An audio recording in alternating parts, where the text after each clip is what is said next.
Hello everyone and welcome back to another video. So today I want to explore stories. And what I mean by stories is that I know like we have the new Indominus series coming in called the Dawn of Fire series and stuff like that. And that's going to exploring the Indominus Crusade as a whole, and hopefully some more stuff after that. Everything, we haven't really got a clearer picture, but hopefully we'll get that soon with the first novel and the way it opens up. But I actually just want to go back and speak about some stories that can actually happen with actual narrative campaigns as well. You know, like when we had Vigilus back in 8th edition, I wonder if we're going to get anything like that going forward in 9th edition, and if so, what kind of campaigns can they be revolved around? So let's jump in and let's get talking. So let's just start off with the Dawn of Fire series, because I keep getting a lot of questions about this, what's it about and everything like that. We kind of know what it's about. It's about the Indominus Crusade. It's the era Indominus, as they're calling it now, with Guilliman leaving Terra, everything that's involved from, taking back the worlds that are lost, fighting chaos, fighting everything that's pouring out the Great Rift, everything revolved around that. There's still a bit of confusion about what's happening with the Dark Imperium / Plague Wars books. We don't know if they're going to be folded into this series, because for those of you who have read those books, that takes place after the Indominus Crusade, and it starts taking place during the Plague War, when Mortarion unleashes his little crusade against Ultramar and everything like that. So we don't know how that's going to be folded into it. What we do know is that Guy Haler, the guy who wrote that those books, is still writing the third novel of that book. So it's definitely still in the lore. We don't know if there's going to be any retcons or anything like that's going to be coming, but we still know that it's still going ahead, and I'm very, very excited to see where that goes, because there's a big thing that happens at the end of Plague Wars. I've actually discussed it in a separate video. If you just search Plague Wars spoilers on my channel, it's absolutely massive, and this is why I'm really, really hyped for that third book. Now, when we actually look at what future campaigns we can have, looking at it at this moment in time, you'd probably suggest that maybe the Necrons are the go-to campaign race. Maybe a couple of books around, I don't know, like a dynasty area with the Necrons coming back. Maybe that can involve something like the Silent King taking on certain Necrons, their dynasties and stuff like that. Because even though the Silent King is coming back, and he is such this big figure within the Necrons and everything like that, there's always going to be some dynasties that are going to push back to that, because, the power, they want the power, they don't want the Silent King to have the power. Why should he have the power when he's been gone all this time? So I can kind of see like a two kind of campaign system with Necrons versus Necrons, and of course like the Imperium and some of the Xenos races getting involved, like the Eldar, pushing back and doing whatever they want to do. Now, there's something that happened in the 8th edition lore which briefly got dropped in front of us, and then we heard nothing, no sight or sound of it at all. And that was Luthor escaping the Rock.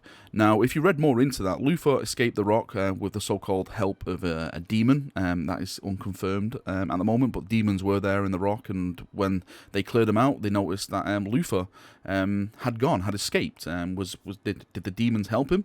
But what we do know is that there is a legion-sized strength of fallen Dark Angels gathering now in the north of the Imperium. And for those of you who don't know what that really means, is that now that the Great Rift has split the galaxy in twain, the north part of the Imperium is basically like the Wild Wild West. It's unlawful in a way. It's like warp travels are very, very deadly. You have to do like short warp jumps, so navigating to world can be absolutely just full on like destruction now for fleets and everything like that.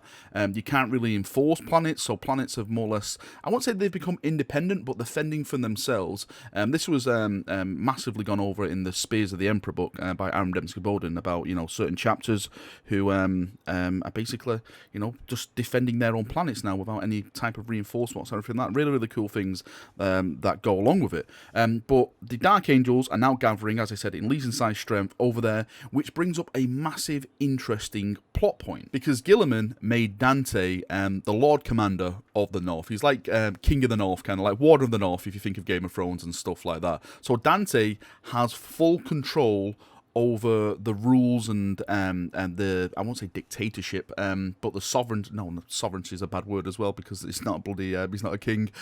He basically just have the rule over the North. His law is the law of the North, unless Guilliman says no, we need to change that law. That kind of thing. So it's interesting to see that the Legion are gathering in a Legion-sized strength in the North. Now, we all know that the Dark Angels like to keep their secrets, so of course the Dark Angels are going to find out about the Fallen gathering in Legion 5 strength. And we know when the Dark Angels learn about the Fallen, the first thing the Dark Angels do is mobilize a force. They will drop everything. Like, if an Orc War was about to approach a planet and completely rip it apart, destroy it, mutilate it, destroy the entire, civilization, take all the resources, the Dark Angels will just right, we're out of here, because there's Fallen on that moon over there and stuff. They will leave, because the secrecy of their so-called betrayal to the Imperium is much more of a greater threat to them than anything else. And when you throw Dante into that mix now, because Dante, like I said, has the overall rule, so if we have a campaign based around the Fallen and the Dark Angels, and the Imperium fighting the Dark Angels, of course, again, you can get some Xenos races involved. Maybe there's Orcs around there, maybe the Harlequins, the Eldar, the Dark Eldar. Maybe you can throw them somewhere in some way. But my main focus is Dante going to meet this force, a so-called, he'd probably see them as like Chaos Space Marines or something. And then the Dark Angels turn up, because we know the Rock can teleport everywhere, because it has this kind of sneaky warp teleportation device that was I say hinted at, it's been spoken about before in the Horrors Heresy, so that can basically go anywhere. So I don't think when that's traveling north of the Rift, it could probably just get there with ease and stuff like that.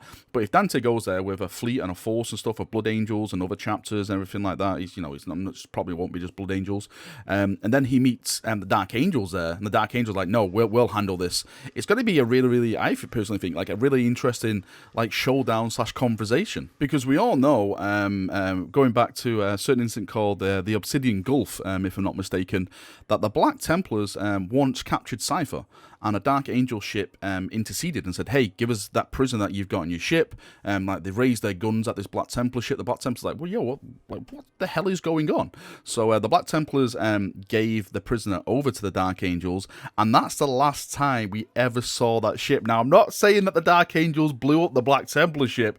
I'm just saying that ship was just, lost. We never heard from it again. So maybe, just maybe, the Dark Angels were trying to cover the evidence of their fallen nature and destroy anything that connects them to it. And this is why I think it would be really, really interesting to do a campaign around this, because then you can have the Dark Angels doing that kind of stuff with the Blood Angels, saying, no, back off, we've got it. The Blood Angels what the hell you on about? We're here to reinforce, we're here to help, all that kind of stuff.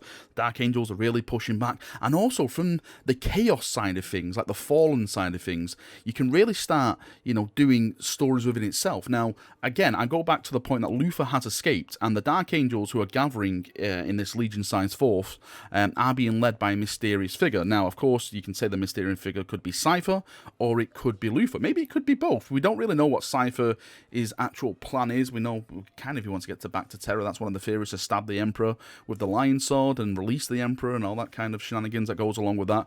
But what I think would be really awesome, if that actually was led by Luthor, and Luthor became this big type of warlord for the Fallen. I would absolutely love to see a Luthor model being brought into Warhammer 40,000. We've yet to get one yet in 30k. Don't forget, Luthor is not really a Space Marine. He's a gene-enhanced man, but he's not on par with a Space Marine. But I still think, since he got pumped up with the old Chaos roids, let's say, he could probably go toe-to-toe, because he did take on the Lion. But I think after the shenanigans happened with the Lion, I think the powers that were inside of him kind of abandoned him and stuff like that. They just used him to do their means, probably to take the Lion out and stuff like that. But I think it could be a really, really awesome story if we actually had this campaign happen in 9th edition. Again, when you do get these campaigns, you get stuff like rules and stuff, so potential new rules for the Blood Angels, potential new rules for, let's say, for the Dark Angels, also other chapters that may, be chugging along with the Blood Angels to help them out and stuff like that. Of course, Xenos races, as we mentioned. I don't really know how the Xenos would really get involved.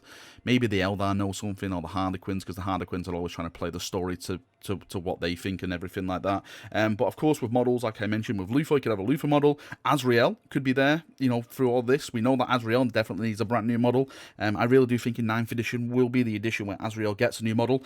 Dante, again, with Dante, he needs a new model. Again, is Dante going to go the Primaris route? I personally think he will do. That's the way that GW has been going with the business strategy lately.